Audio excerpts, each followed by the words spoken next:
Tales from the Wooden Rails, Season 2, Episode 5, The Other Railway Engines. It was the end of the day. Edward was coming back to Tidmouth Sheds after a long day of work on his branch line. "Hey, Edward, do you have any stories to tell us?" asked James. I might have one. I've never told you all. Oh, said Gordon. Is it that one? Yes, Gordon. May I tell it? Fine. And this is the story Edward told about the other three railway engines. You may think Eagle was one of the only other engines to work with Gordon, Henry, and Edward in the old days, but there were actually two others, Alfred, or 98462, and Creuven, 87546. These were horrid engines who made fun of little engines and were very rude to others. It was the night after Gordon and Henry had officially been numbered 3 and 4 on the Northwestern Railway. Alfred and Creuven were arguing with Gordon and Eagle about it. I didn't really get in the argument. I just wanted to go to sleep. But this is what I heard. It should have been me and Creuven. Yes, quite, it should have. We've been working twice as hard as you, Gordon, and somehow you get the number 4, and that sick engine Henry is number 3. Hey, he's not sick, said Eagle. You two should be ashamed of yourself. Oh, be quiet. You're just a small engine. You don't know what it's like to be a big engine. You should have more respect for little engines, said Gordon. They can pull twice as much as you can, and are much kinder than some horrid engines in this shed. Soon they all drifted to sleep, but Alfred and Creuven were still thinking about how to pay Gordon back. It was the next morning, and Eagle and Gordon went to go do their jobs.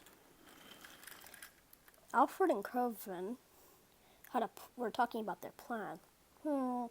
I know there's a hill near this shed and the yard. Gordon should be having a goods train around in the afternoon.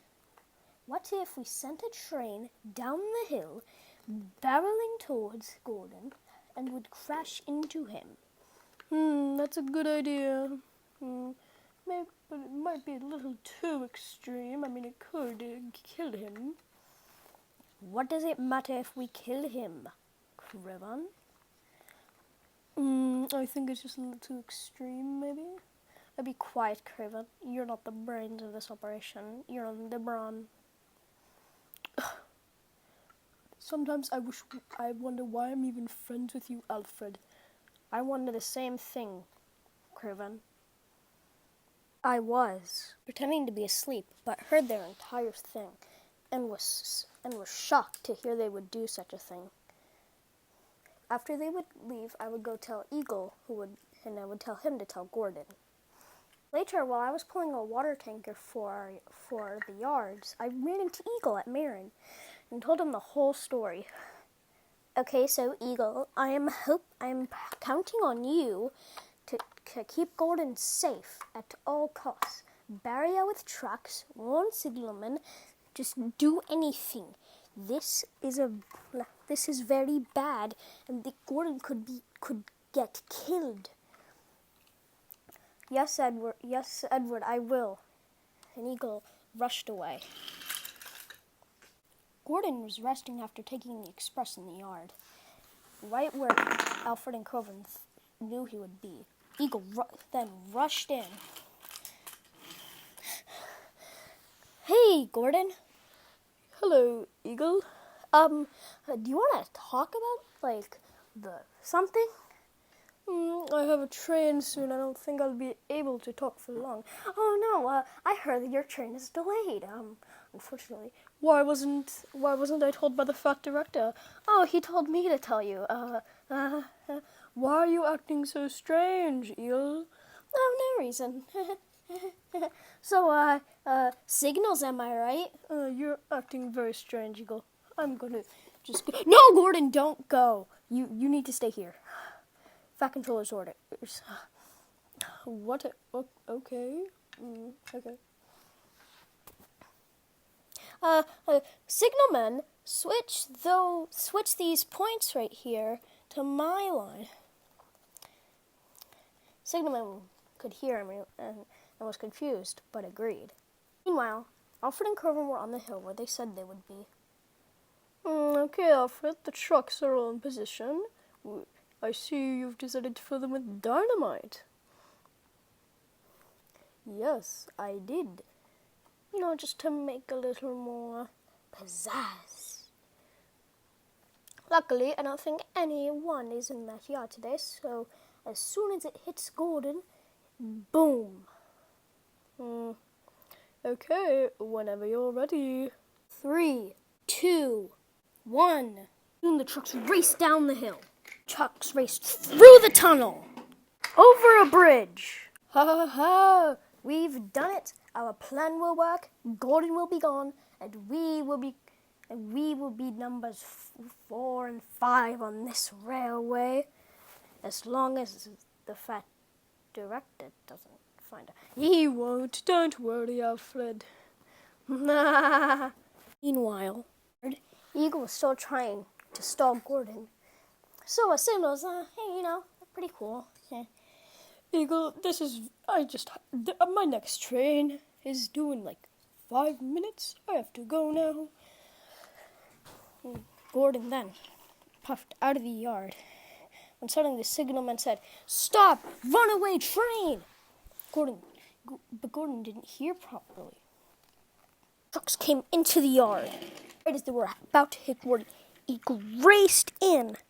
Gordon raced back, and it happened. But there was no explosion. It turns out that the trucks had started to slow down. So none of the fuses had been lit from the speed. Gordon was very confused. Why was there a runaway train of dynamite flying towards me? Edward then arrived. Eagle, are you all right? Yeah, I'm fine, Edward. Just a little dent in the boiler. We can buff out those scratches. Edward and Eagle, can you explain this to me?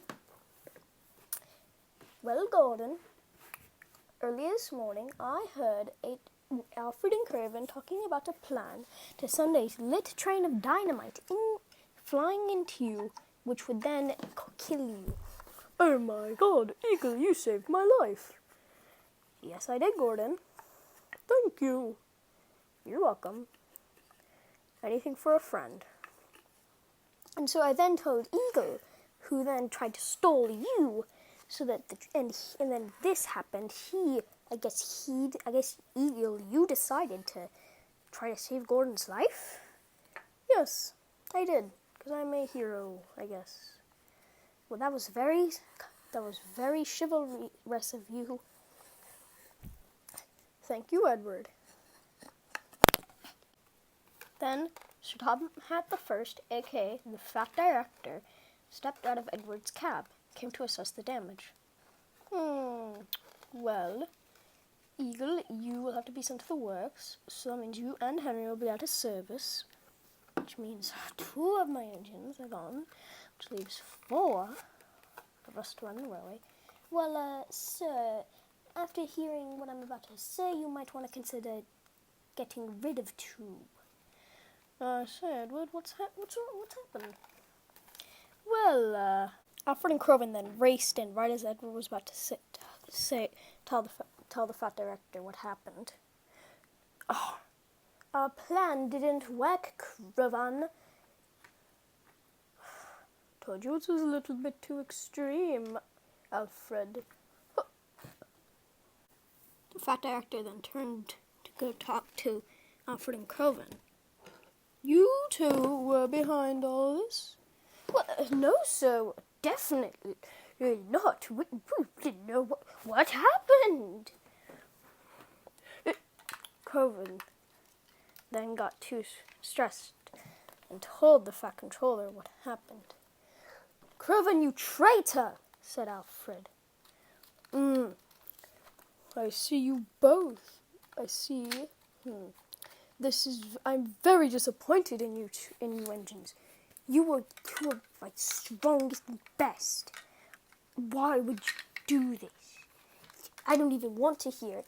You will be sent away back to the mainland, and I will be giving a very bad review of you to your manager. And as for you, Eagle, unfortunately, after you're repaired, you will have to be sent back too. You were all alone. What am I going to do? Well, sir, my driver tells me about this little workshop that builds tank engines.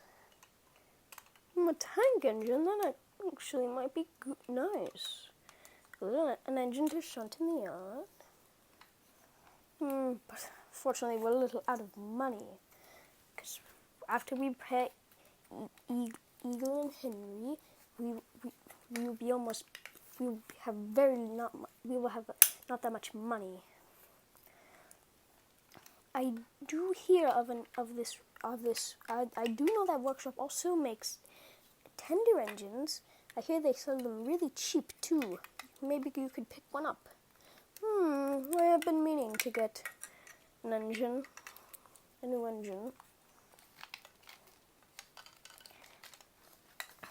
But back to what we were. Alfred and Curvin, you go get out of my railway, go over the bridge, go back to the mainland, and never come back. Curse you, Topham Hatt! Curse you! And the two engines then left and were never seen again. A couple months later, Henry did come back, but unfortunately that also meant we would have to say goodbye to Eagle. We all met at the shed one last time, and Eagle left.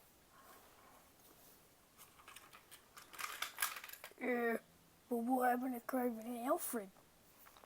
Oh, well, from what I hear, I think they were sent back to the mainland. Well, they were definitely sent back to the mainland, for sure. But when the diesel started coming, I think they were bought by a railway in England. Something like the Bluebell Railway, but it wasn't the Bluebell Railway, I think. I think it's good that you told them that story, Edward, said Gordon. You said it very well, too, said Thomas. Yeah, but it's now like very late. It's like almost midnight. We should have been asleep a while ago. Oh, I'm sorry. We can go to sleep now. And all the engines said goodnight and went to sleep.